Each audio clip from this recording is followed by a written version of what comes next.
세상에서 가장 긴 행복탐구 보고서. 여러분의 구독과 좋아요는 정말 큰 힘이 됩니다.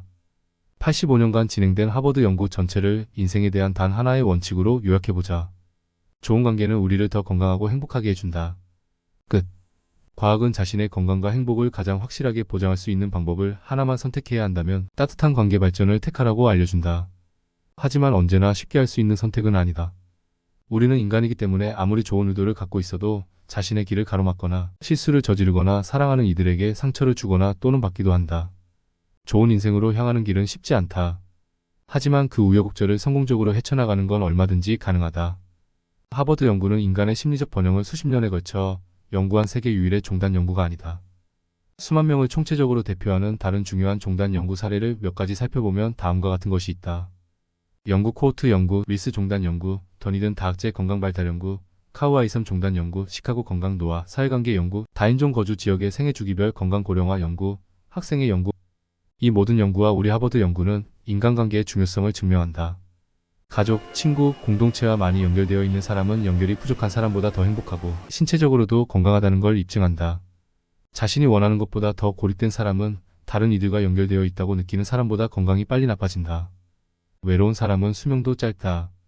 안타깝게도 이렇게 타인과 단절된 채 사는 사람이 전 세계적으로 증가하고 있다. 미국인 4명 중 1명은 외로움을 느낀다고 하는데 이는 6천만 명이 넘는 숫자다. 중국에서는 최근 몇 년 사이에 노인들의 고독감이 눈에 띄게 증가했고 영국은 중요한 공중보건 문제로 부상한 이 문제를 해결하기 위해 코독부 장관을 임명했다. 외로움은 단순히 타인과의 물리적인 분리 때문에 생기는 게 아니다. 우리가 아는 사람 수가 유대감이나 외로움에 대한 경험을 결정하지 않는다. 생활 방식이나 결혼 여부도 마찬가지다. 사람들이 많은 곳에서도 외로울 수 있고 결혼 생활을 하면서도 외로울 수 있다. 사실 애정이 거의 없고 갈등만 심한 결혼 생활은 이혼보다 건강에 더 나쁠 수 있다. 중요한 건 관계의 양이 아니라 질이다. 단순하게 말해서 따뜻한 관계 속에서 살아가야 심신을 보호할 수 있다. 인생은 힘들고 때로는 완전히 공격적인 모드로 우리에게 덤벼들기도 한다. 따스함으로 연결된 관계는 삶과 노화의 가혹한 충격에서 우리를 보호한다. 하버드 연구에 참가한 이들을 80대까지 추적한 우리는 참가자들이 중년기에 이르렀을 때를 돌아보면서 누가 행복한지, 누가 건강한 팔순을 맞고 누가 그렇지 않을지를 미리 예측할 수 있는지 알고 싶었다. 그래서 그들이 50세 때 우리가 알고 있던 사실을 모두 모아봤다. 그리고 그들이 앞으로 어떻게 늙어갈지 예측할 수 있는 지표는 중년기의 콜레스테롤 수치가 아니라 자신의 인간관계에 얼마나 만족하느냐라는 걸 알아냈다. 50세 때 자신의 관계에 가장 만족한 사람이 80세에 정신적으로나 육체적으로나 가장 건강했다.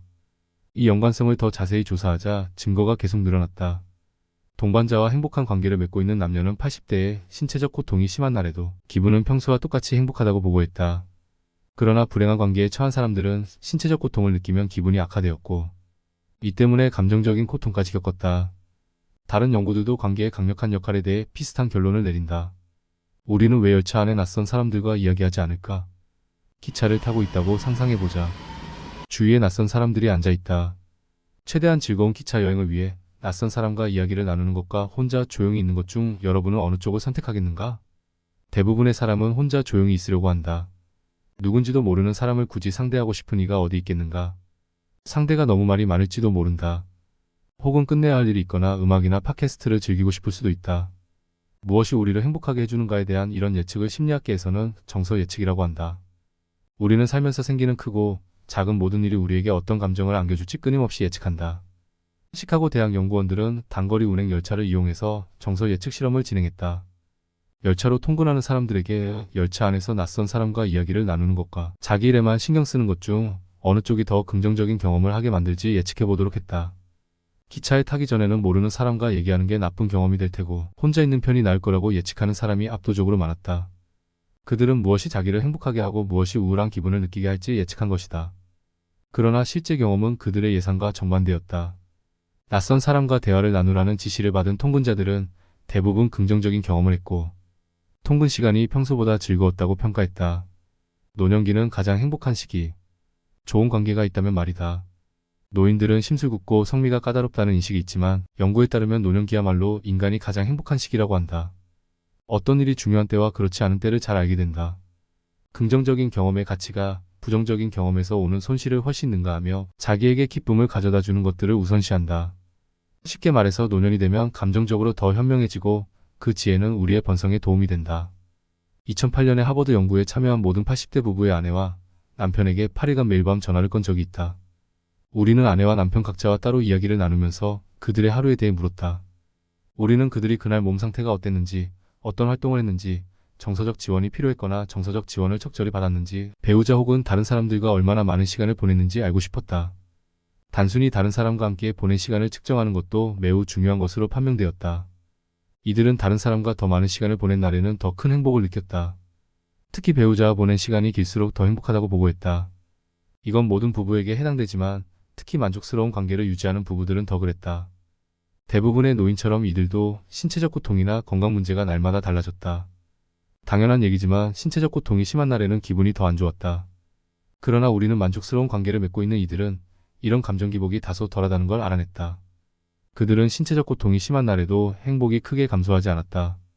몸 상태가 안 좋을 때도 만족스럽지 못한 관계를 맺고 있는 사람만큼 기분이 저하되지 않았다. 그들의 행복한 결혼 생활이 더 고통스러운 날에도 기분이 보호해준 것이다. 상당히 직관적인 얘기처럼 들리겠지만 이런 결과에는 매우 강력하면서도 단순한 메시지가 담겨 있다. 다른 사람과의 접촉 빈도와 그 질이 행복을 예측하는 두 가지 주요 변수라는 것 말이다. 관계를 활성화하고 활력을 불어넣는 원칙과 제한. 우리가 느끼는 가장 강렬한 감정은 다른 사람들과의 관계에서 나온다. 사회적 세계는 즐거움과 의미로 가득 차 있지만 한편으로는 실망과 고통도 포함되어 있다. 우리는 사랑하는 이들에게 상처를 받는다. 그들이 우리를 실망시키거나 떠나면 마음이 아프고 죽으면 공허함을 느낀다. 관계에서 생기는 이런 부정적인 경험을 피하고 싶은 충동도 이해된다. 하지만 다른 사람들과의 관계를 통해 이익을 얻으려면 위험도 어느 정도 감수해야 한다. 또 자신의 우려와 두려움 너머를 기꺼이 볼 수 있어야 한다. 항상 좋기만 한 것은 없다. 문제는 어떻게 하면 과거의 트라우마에서 벗어나 새로운 경험에 마음을 열 수 있는가다. 우리가 관계에서 어려움을 겪는 이유는 삶의 다른 부분에서 어려움을 겪는 이유와 똑같다. 너무 자기중심적이기 때문이다. 우리는 자기가 일을 제대로 하고 있는지, 뭔가를 잘하는지, 원하는 걸 얻고 있는지 걱정한다. 너무 자기중심적으로 굴면 다른 사람의 경험이나 의견을 무시하게 된다. 이건 흔한 함정이지만 피할 수 없는 건 아니다. 책이나 영화를 보면 문득 새로운 걸 경험하고 싶어지는 호기심이 생기곤 한다. 이처럼 다른 사람에 대해 궁금해지고 호기심이 생기면 관계에 대한 새로운 접근이 시작된다. 다른 사람의 경험에 빠져드는 것도 즐거울 수 있다. 익숙하지 않으면 처음에는 이상하게 느껴질 수 있고 노력이 약간 필요할 수도 있다. 호기심, 특히 다른 사람의 경험에 대한 깊은 호기심은 중요한 관계에 지대한 영향을 미친다. 그건 우리가 전혀 알지 못했던 대화와 지식의 길을 열어준다. 그리고 상대방은 이해받는다는 기분을 느낀다. 이건 가벼운 관계에서도 상호 배려의 선례를 만들고 연약한 유대감의 강도를 높일 수 있기 때문에 중요하다. 여러분 주변에도 다른 이들과 대화를 나누면서 항상 상대방의 이야기와 의견을 속속들이 파악하는 사람이 있을지 모른다. 이런 사람들이 매우 즐겁고 생기 있어 보이는 데는 이유가 있다. 열차 안에 낯선 사람 실험이 증명하듯 타인과 교류하면 생각보다 기분이 좋아지고 행복해진다. 인간관계가 건강과 행복을 유지하기 위한 가장 귀중한 도구 중 하나라는 오렌지에, 그리고 최근 밝혀진 과학적 증거를 받아들이는가? 만일 그렇다면 거기에 시간과 에너지를 투자하기로 결심하는 일이 매우 중요해진다. 그리고 사회적 적합성을 위한 투자는 현재의 우리 삶에 대한 투자로 끝나지 않는다. 그건 미래에 살아갈 방식과 관련된 모든 것에도 영향을 미치는 투자다. 우리 연구에서 얻은 한 가지 교훈은 융통성 있는 태도가 도움이 된다는 것이다. 지진이 발생했을 때 살아남는 건 가장 견고하고 단단한 구조물이 아니다. 사실 그런 건물이 가장 먼저 무너질 수도 있다. 구조과학을 통해 이런 사실을 알아냈기에 오늘날에는 높은 건물일수록 유연성을 요구한다. 그래야 땅이 흔들려도 말 그대로 흔들리는 집안 위에서 함께 파도를 타며 버틸 수 있기 때문이다. 인간도 마찬가지다. 변화하는 상황에 유연하게 대처하는 건 매우 강력한 기술이다. 다행히도 이건 학습이 가능하다. 얼마나 유연하게 대처하느냐에 따라 아주 다른 결과가 생긴다. 작은 손상만 입고 버틸 수도 있고 완전히 무너져 내릴 수도 있다. 그렇다면 문제가 발생했을 때 자신의 초기 반응을 넘어서려면 어떻게 해야 할까? 감정적인 사건을 한창 겪는 동안에는 그게 긍정적인 일이든 부정적인 일이든 사소한 일이든 중요한 일이든 상관없이 반응이 너무 빨리 전개된다. 그래서 마치 자신과 상관없는 일인 듯한 기분을 느끼며 그 감정에 휘둘린다. 하지만 사실 감정은 우리가 알고 있는 것보다 훨씬 더 생각에 영향을 많이 받는다. 감정은 늘 생각을 거쳐 형성된다. 성경에는 마음이 즐거움은 좋은 약이지만 영혼의 근심은 뼈를 마르게 하느니라 라는 구절이 나온다. 스토아 철학자 에픽테토스는 인간은 사건 때문에 동요하는 게 아니라 그 사건에 대한 자신의 시각 때문에 동요한다 라고 말했다. 부처는 부분뿐만 아니라 전체를 바라보는 승려들은 우리 또한 서로 연결된 상호의존, 감정, 인식, 생각, 의식의 체계라는 걸 알고 있다. 감정이 우리의 주인이 될 필요는 없다. 중요한 것은 우리가 생각하는 것에 따라 살면서 일어나는 각각의 사건에 우리가 어떤 방식으로 접근하느냐다. 하버드 연구는 또한 상황이 안 좋을 때는 우리를 지탱해 줄 수 있는 관계에 기대는 게 중요하다는 걸 가르쳐준다. 우리 연구에 참여한 가족들이 대공황, 제2차 세계대전, 2008년 대침체기 때 그랬던 것처럼 말이다. 코로나19 팬데믹을 거치는 동안 갑자기 떨어져 지내게 된 사람들은 의도적인 방식으로 연락을 유지했다. 문자 메시지를 보내고 화상통화를 하고 전화를 걸었다. 이런 행위들이야말로 재앙 앞에서도 우리를 지탱해준다. 멀리 있는 친구를 떠올리기만 하는 게 아니라 직접 연락을 취하는 것, 사랑하는 이들에게 인내심을 발휘하고 도움이 필요할 때는 도와달라고 부탁하는 것 말이다. 이건 다음 위기 그 다음 위기 때도 마찬가지일 것이다. 마크와 그의 가족을 살린 독일 가족. 마크는 중요한 문제를 헤쳐나가려면 관계가 도움이 된다는 사실을 개인적으로도 잘 알고 있다. 마크의 아버지 로버트 슐츠는 당시 10살이었는데 자기 누나와 함께 대서양을 횡단하는 여객선을 타고 있었다. 함부르크의 유대인 가정에서 태어난 이들은 나치 독일에서 탈출해 작은 여행 가방 2개 만든 채 뚜렷한 계획도 없이 미국에 도착했다. 하지만 그들은 살아 있었다. 이들의 목숨을 부지할 수 있었던 한 가지 중요한 이유는 다른 사람들과 깊은 관계를 맺는 마크 할머니의 자연스러운 습관 덕분이었다. 마크의 아버지 로버트의 기억 속에는 그가 9살 되던 해인 1938년 11월에 특히 무서웠던 낮과 밤이 생생하게 새겨져 있다. 훗날 수정의 밤이라고 불리게 된 그 공포의 밤, 주변에 있던 수많은 유대인 가정, 회사, 유대교 회당이 파괴되거나 불에 탔다. 다음날 게슈타포가 로버트의 학교로 쳐들어와 많은 유대인 교사와 학생을 체포했다. 도시 전역에서 유대인이 강제 추방되거나 구금되고 있을 때 마크의 할머니는 가까운 친구에게 도움을 청했다. 바로 근처에서 낙농장을 운영하던 독일인 가족이었다. 그들은 마크의 아버지와 다른 가족을 낙농장 지하실에 숨겨주기로 했다. 이런 친절함과 엄청난 행운이 없었다면 그들은 살아남지 못했을 것이다. 아직까지 마크는 독일에 있는 그 가족의 후손들과 계속 연락하며 지낸다. 그 독일 가족은 그런 친절한 행동을 한 대가로 자기 목숨을 잃을 수도 있었다.